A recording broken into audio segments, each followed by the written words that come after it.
Hey, this is Adam Torres, and I'm here to tell you that it has never been easier to start your very own podcast. At Mission Matters, our goal is to amplify stories that matter. That means we want to help you start your podcast because your story matters.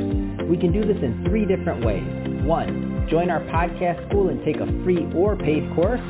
2, visit our resources page where we've already figured out what you need, such as where to host your podcast. Or 3, heck, we can even do everything for you through our podcast agency, including editing for cheaper than you can do in-house. Oh, and no contracts, service is month to month. Get started by heading over to missionmatters.com and click on Start a Podcast. All right, now let's get into the show. Hey, I'd like to welcome you to another episode of the Mission Matters Marketing Podcast, your source for all things marketing. My name is Adam Torres. You can follow me on Instagram at AskAdamTorres. Keep up with my book releases, book tour schedule, signings, all that other good stuff. Always love to connect with you there. And as always, if you'd like to apply to become a co-author of one of my upcoming books, just head on over to the website, missionmatters.com, and click on Become an Author to apply. All right, so today I have Qamar Zaman on the line, and he is the founder and chief growth officer over at Kiss PR Story. For those of you who haven't been listening to the podcast long, Qamar is a return guest. He's one of our published authors, was recently in one of our business leaders books where he covered a subject on marketing, and also been on the guest a bunch of times, and Qamar's just a good guy. So Qamar, hey, I'm excited to talk about what we got to talk about today, and welcome back to the show. I'm so excited to come back again. It's always fun. So when you told me that you were launching this new service, or it's been out for a while now, I know it took us a little bit of time for us to get this interview scheduled. I was excited. I'm like, man, I want to bring this to my audience because I know they'll benefit from it, number one, but I just think it's a really cool thing that you're doing for business owners, entrepreneurs, and executives out there, really helping them, tell their story and push it out to a bigger audience, and that's a big deal. So we're going to get into what it means to build your brand through storytelling, but before we do, I don't want to assume that all our new listeners caught your first episode. So just to kick it off, tell us a little bit more about Kiss PR, please. Kiss PR is a digital marketing company. We have been in the business for 16 years now. Started in 2004.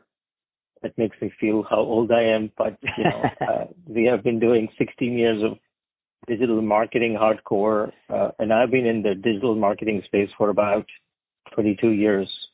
After leaving a corporate job and chasing my passion. So that's where I am right now. Man, that's awesome. So let's just dive right into today's topic. So a new service that you launched that's helping get business owners, entrepreneurs, executives out there really get their stories told and to a larger audience. So just to start off with, maybe tell us a little bit more about the product and the reason behind it. I'll tell you the reason, Adam, because I'm very linear. And in 2004, when I started my business, money was tight. So I was doing basic, small $500 websites. Then I started doing SEO. And to do the marketing, I started to do public relations or press releases. There were a few companies out there. I used them for legal requirements. I won't mention their names. So I used them, and then things were good. But very soon I realized that after spending thousands and thousands of dollars with these companies, they did not really treat me well. I always felt that I was the deal for the salespeople. They will say some things, but by the time I get the distribution report, it was not what it was. So it was very frustrating. And in 2008, I decided that I better do something about it. But how and the whole process was not even clear to me. Now, what had happened in 2004, around that time, that the reason I started the business, because I used to live on the island. I lived in the Cayman Islands, and there was a major hurricane.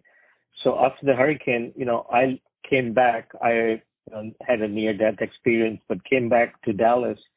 And I used to have a blog, and I would put content on the blog. It was a, free blogger blog. So I would put the content, and people would come and read it. So in 2008, I remembered I just had this, aha moment that, hey, what should I do? Maybe start putting my press releases on my own blog.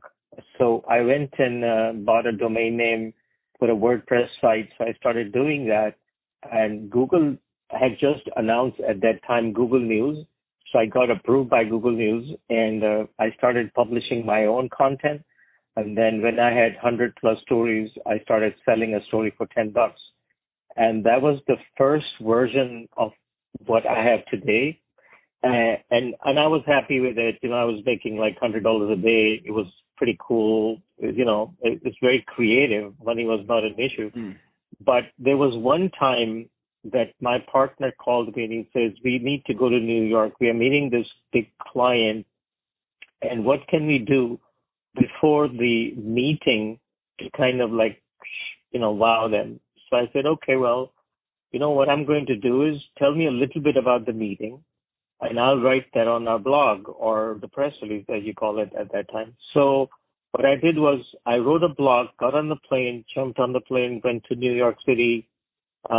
So I boarded the plane at 6:30 and I published the blog at about 5 o'clock in the morning. Got to New York City, got in front of the client, and they were really late to come to the meeting. Our meeting was at 1. We got there at, he came out at 2, and the client was a big trial attorney. He told his assistant that give these guys the check. And we had not even proposed anything. We had not done anything. So my partner, who's more in sales, I'm not. So he says, well, what is this check for? He says, today we signed up a $3 million deal because of you guys. And so like my partner said, what deal? He said that you guys did something. He says, I don't know, but somebody Googled for an attorney for the 9/11 commission for the firefighters. They found the story. There was a phone number for me, and they called me, and I've signed them up. So whatever you guys do, I don't know what you do, but you're going to do it for me. So did you bring a proposal? And the proposal was $25,000 a month for marketing, which included, everything else. So we just took that check and celebrated. But it was the day that I knew that I had something significant, but there was more passion to what I did. So there's a Japanese term called ikigai, when you get paid for your passion and the world needs it, So I knew that I had developed that. And incidentally, my new podcast that I'm going to be working is going to be called the Ikigai Podcast. So that's what I had found. And I just went into the trenches and I just rolled over my sleeve and I started working on the version 1.0 to 1.2, etc. So what we have today is something significant. In 2008, we had just a blog with a RSS feed that was being captured by Google News. Today, we have 1,000 distribution partners. Some of them are Associated Press, MarketWatch, Yahoo Finance. Just to, so we are in a green ocean, competing with the big boys of the press release industry, but for every story, I've done almost like 33,000 stories so far. Wow, hold on. 33,000. Let's stop for a moment there. That's a lot of stories, Qamar. I didn't know that. That's a ton. Yes, that is a lot of stories, but it doesn't stop here. So we kept on inventing, making it, but this was just a business, right? But what happened what got my Ikigai version 2.0 was when March happened this year, 2020. I was sitting, the whole country is shut down, and I felt that there was something I can do to help these people, because I do have the product. So what I did was I turned the system into free storytelling system. So if anybody followed the guideline, if they could follow a guideline, which was if you have something to say and you want to help yourself to get food on the table, and you are helping anyone with a COVID situation, I was giving them a $300 story for free. And in March, we did that. Since then, we have dispensed 1,400 plus stories. There's just an article published in Forbes. about that and multiple other outlets. So we have given away about $1 million worth of content in, the small business storytelling stimulus that we have created. And we have, we have really tried to help people.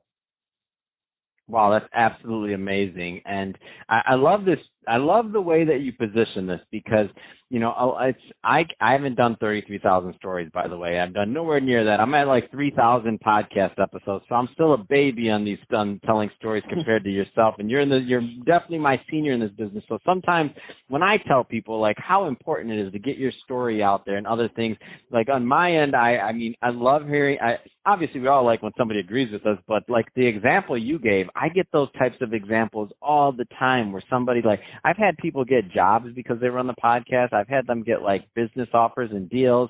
I've had them reconnect with people. And I just know because I get these random emails. I get an email like, hey, thanks so much for having me on the podcast. Like this happened as a result of it. And I'm just like, it blows my mind. So for those that are listening to this that aren't pursuing the idea of getting their story out there, like if you're Googling yourself or if you're Googling your business and you're not showing up, to me, like PR, press releases, like all these things, they all kind of work in this ecosystem. That's a great way to start building and telling your story online. Because in the past, maybe you just had your little network, maybe you went to your chamber of commerce locally, but now people are Googling, just like you Google something to see if this is a good business or somebody you want to talk to. They're doing that to you too. I tell people all that all the time. Can you talk a little bit more about like the importance of that online presence overall? Because I don't want to, from your vantage point, because I don't want to assume people know it. Right. People don't. A lot of people, what they do is the very first thing when they start a website or start a business, they will hire a web designer if they have a little money, or they will give it to their daughter and son and build a website, and then they will put a blog, and then they hope and pray that somebody will see the blog and they will get business. But it doesn't work that way, Adam. What has to happen that why is Wall Street Journal so famous? Why is USA Today so famous? Why is Forbes so famous? Because they publish 1,000 stories a day. So Google crawls those. So the moment you position that story, it indexes it very well and fast, and people find you. But your blog doesn't position that way. So to build your brand and, like you said, to build the ecology of the content, you must say it well and say it often. I usually tell my clients that you have to do this like every single day, and they say, well, how? And I tell them that's what I help you with, and as a result, not just a law firm. I'm talking about, I've had clients that are roofers, they build roofs. They get business every single day. I get real estate agents using our system, and we have clients that buy 3, 4, 5, 6 stories a month. So it's working for them, and I pick up the phone and I call them and I say, hey, how is this working for you? And they said, Qamar, we were spending $1,000 a month on our SEO, and we have canceled all of that. Now we are spending $300 with press releases and storytelling, and this is working better for us. So there is a method to the madness. Now what happens is, I'll kind of break it down into ridiculous. Mm-hmm. So when you put a story, for example, let's say you are a roofer in Santa Barbara, for example, and you have a Santa Barbara roofing blog and you put a blog there. Now, nobody sees that. But when you put the same story on our system, because we are getting indexed by the minute by Google, and somebody searches for best roofing company in Santa Barbara, our story will show up. Now, if you put side by side a blog versus a story that was in Associated Press, which one they're going to trust? They're going to trust the one on AP. And when they read, because people don't know the difference of paid versus free, when they see the concept of Associated Press, this roofer, it's in AP News, there's a great picture, there's a great story, and there's a phone number. They call you, right? And then ultimately that story also, because of the story has the benefit of backlinks and SEO and everything else, it also starts to rank your own website and the blog. So that's what we call brand amplification, you know. So that's what it does. Similarly, you do a podcast. Now you take the podcast, you put it on a podcast page, you also put it on, you know, your iTunes, etc. Now imagine if you did a press release announcing the podcast. It's going to be in 1,000 outlets, and those 1,000 backlinks are going to fire that podcast up. So when somebody searches for a roofer, they're going to see your podcast very first thing along with the story. So this really, really amplifies the brand, and it's all organic. And, you know, Google loves organic. When people manipulate Google, you know, it's short term. So I always think of storytelling as a marathon. It's not a sprint. You have to keep doing it for success.